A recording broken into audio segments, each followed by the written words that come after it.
Bienvenidos en todos, continuamos con el tema del sistema excretor. Yo soy el profe Santana, comenzamos. Bueno, en videos anteriores nosotros ya habíamos visto la descripción del riñón y también la descripción de la nefrona, y comentábamos que la nefrona era la unidad básica funcional del riñón, es decir que la nefrona era la que constituía las funciones principales que realizaban los riñones, y una vez conociendo el funcionamiento de una nefrona, pues básicamente comprendías la función del riñón y en sí su participación en el sistema excretor. Para poder hablar acerca de las funciones de la nefrona, que viene siendo la formación de la orina, tenemos que entender algunos conceptos de la capilarización que se va a presentar cercana a la nefrona o dentro del riñón. Inicialmente tenemos que decir que la arteria renal, que es la que llega hacia los riñones y se introduce dentro de ella a través del ilio, va a formar distintas ramificaciones. Una de esas ramificaciones pues es la que tenemos aquí como la arteria arqueada, que decíamos que era lo que marcaba la frontera entre la corteza y la médula del riñón. Ahora, entre sus tantas ramificaciones iban a formar una arteriola aferente, que la arteriola aferente es por aquella por donde llega la sangre. De esta arteriola aferente se va a formar el glomérulo, que el glomérulo no es más que una capilarización de esa arteriola aferente, es decir, que se van a formar muchos capilares o una bolita de capilares dentro de ¿dónde? Pues dentro de la cápsula de Bowman, que es lo que tenemos aquí. Entonces, una vez que llega la arteriola aferente, entra a la cápsula de Bowman, se forma toda esta maraña de capilares a lo que se le llama glomérulo. Pues ya tenemos lista la llegada para la sangre. Ahora, del glomérulo va a salir otra arteriola que se le conoce como arteriola eferente, es decir que por aquí sale la sangre, ¿sí? Por la arteriola aferente llega y por la arteriola eferente sale.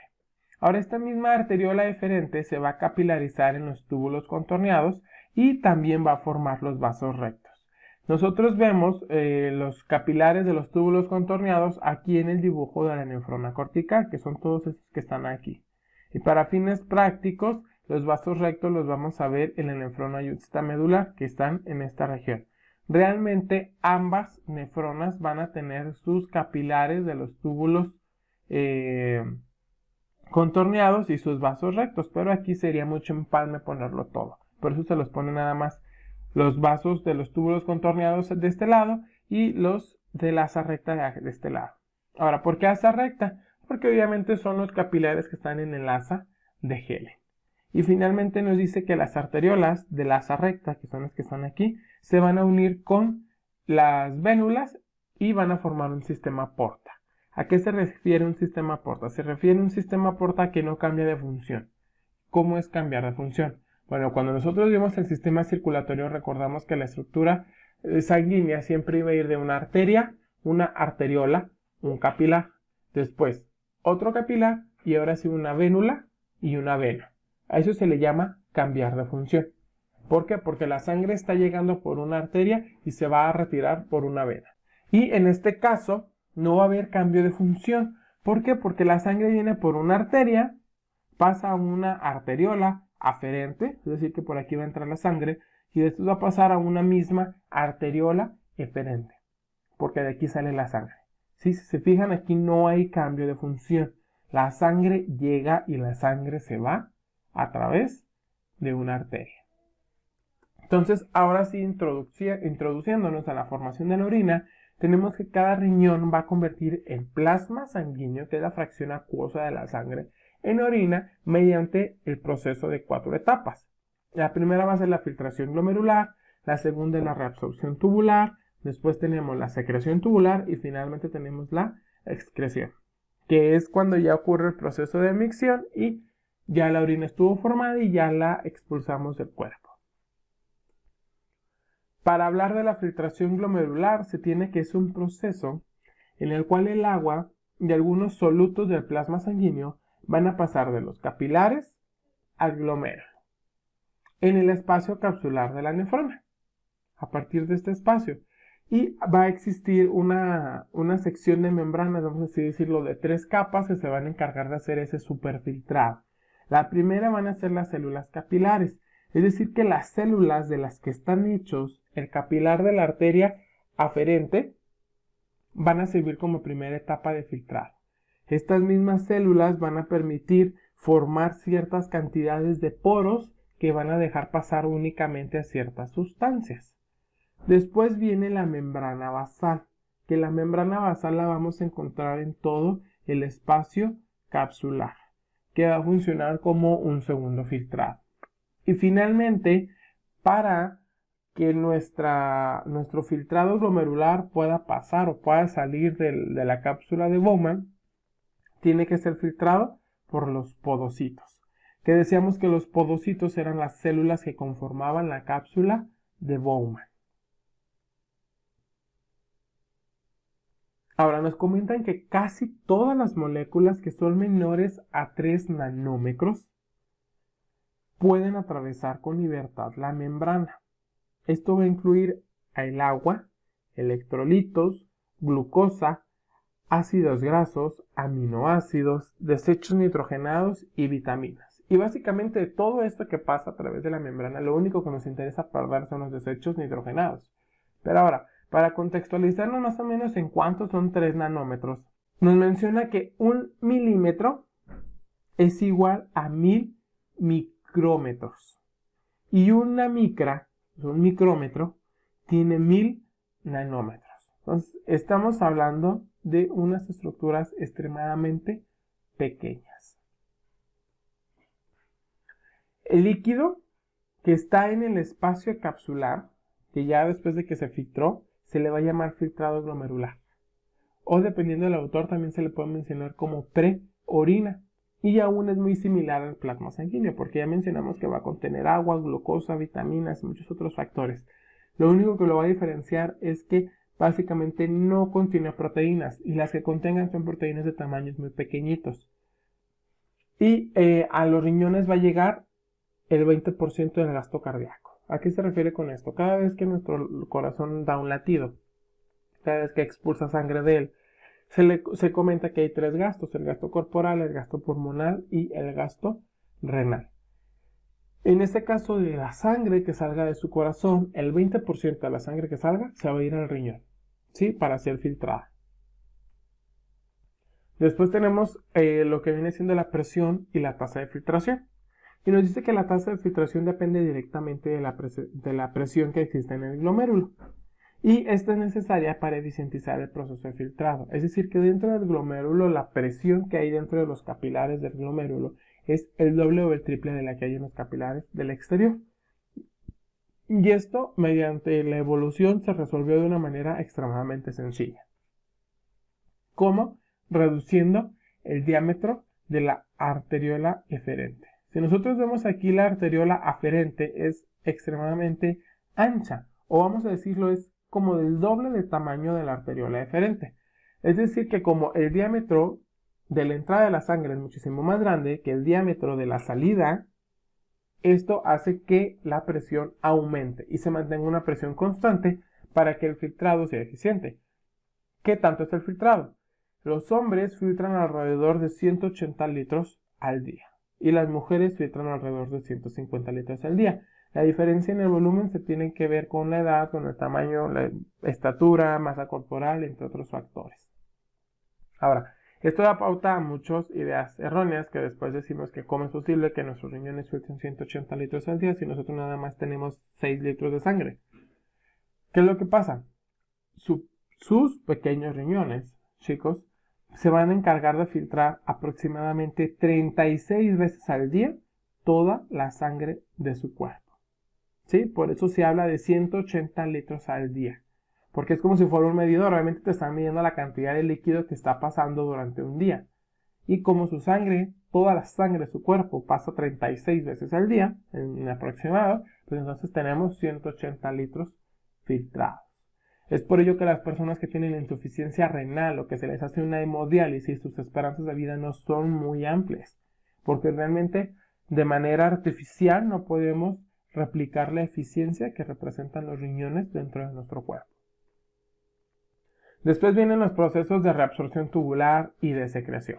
Y para el caso de la reabsorción tubular se va a dar en el túbulo contorneado proximal, que nos dice que va a reabsorber nuevamente el 65% del filtrado glomerular. y en menor cantidad pues va a eliminar algunas sustancias de la sangre. Esta reabsorción lo va a hacer mediante dos rutas, ya sea la ruta transcelular o la ruta paracelular. ¿A qué se refiere? En la ruta transcelular, las células van a comenzar a absorber ciertas moléculas y las van a transportar por dentro de ellas, a través de ellas, hasta regresarlas a la sangre. Y en la ruta paracelular, lo que se reabsorba se va a transportar a través del espacio intercelular, que es el espacio que hay entre dos células, hasta que vuelva a llegar a la sangre. ¿Qué es lo que se absorbe? Mayormente agua.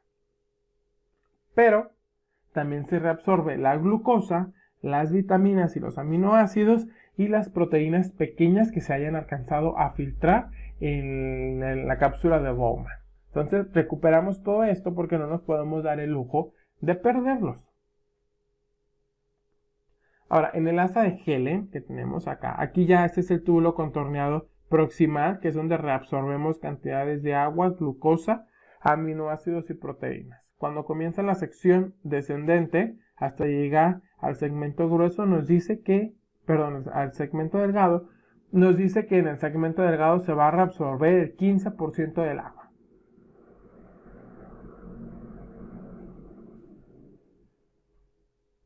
Sí, volvemos a absorber agua, es decir que cada vez vamos concentrando más esa orina. Y aparte, aquí se va a regresar a la sangre aproximadamente el 24% del sodio, del potasio y del cloro que presenta el plasma sanguíneo. También eso lo recuperamos, porque no nos podemos dar el lujo de estarlo perdiendo. Una vez pasada el asa de Helen y que comenzamos y llegamos al túbulo distal, el túbulo contorneado distal, nos dice que todavía aquí la orina va a tener un contenido del 20% de agua y un 75% de sales. Que estas sales provienen del filtro glomerular, que en su mayoría pues tenemos los desechos nitrogenados. Pero fíjense aquí, según la literatura nos dice que si nosotros expulsáramos la orina como está formada con la composición pues que tiene aquí a la llegada del túbulo contorneado distal, que es 20% agua, estaríamos arrojando un volumen de 36 litros diarios. Eso obviamente es una cantidad exagerada de orina y otra, pues colapsaría nuestro sistema biológico porque estaríamos perdiendo muchísima agua diaria. Entonces, por eso se tiene que volver a dar finalmente otra reabsorción que va a ocurrir a través del túbulo colector o del recolector.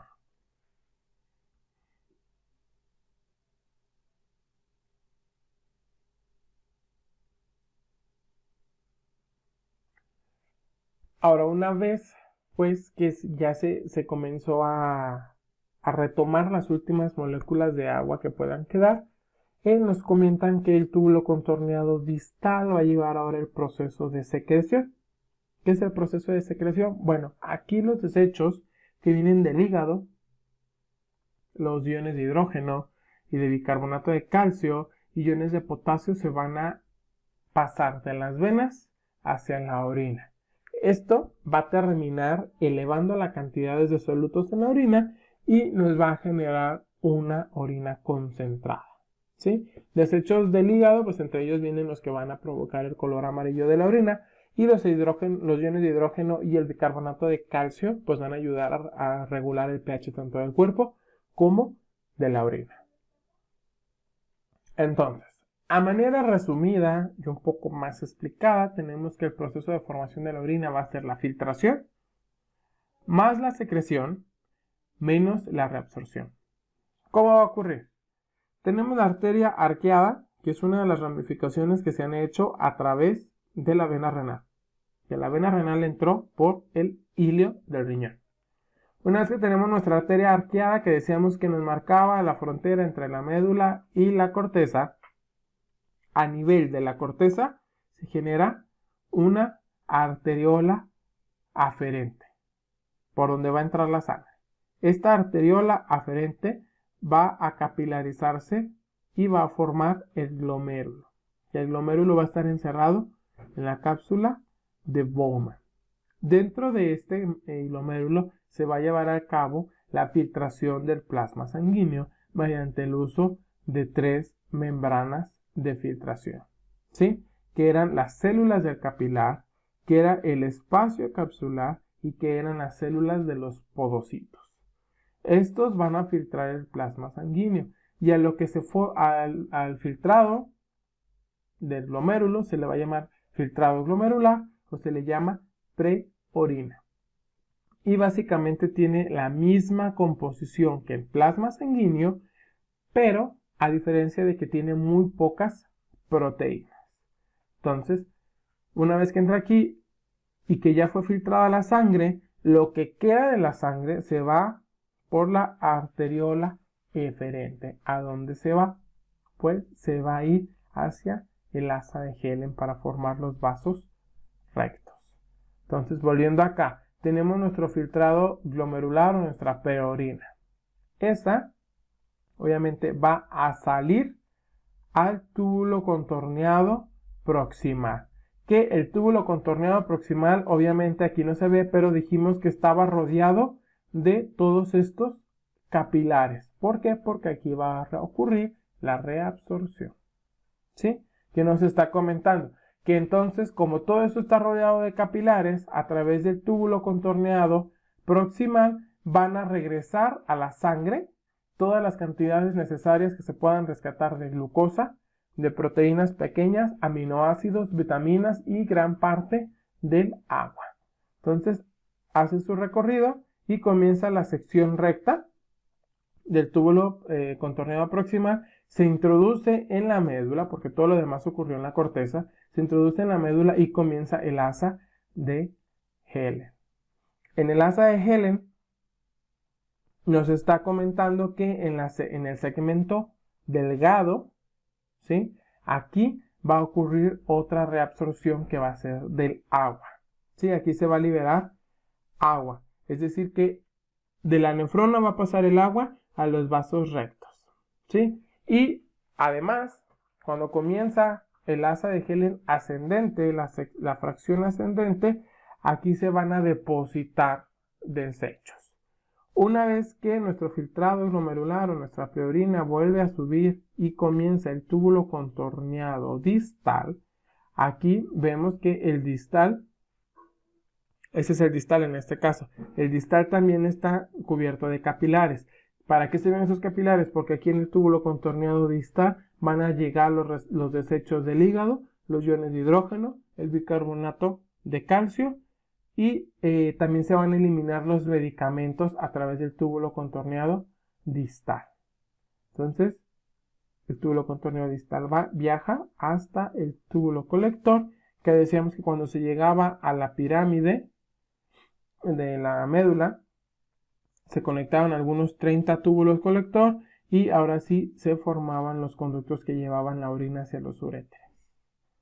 Entonces, el proceso es algo largo, pero no es difícil, ¿sí? Tenemos la filtración y luego pasa a la reabsorción en el túbulo contorneado proximal, pasa al asa de Helen, se retira la mayor cantidad de agua y se agregan ciertas sales como la urea, y después pasa al túbulo contorneado distal, donde se van a agregar los desechos de hidrógeno, de bicarbonato de calcio, y también los desechos del hígado. Y una vez que esto pasa al túbulo colector, pues bueno, la orina está formada. Eso es todo por hoy. Me despido. Soy el profe Santana.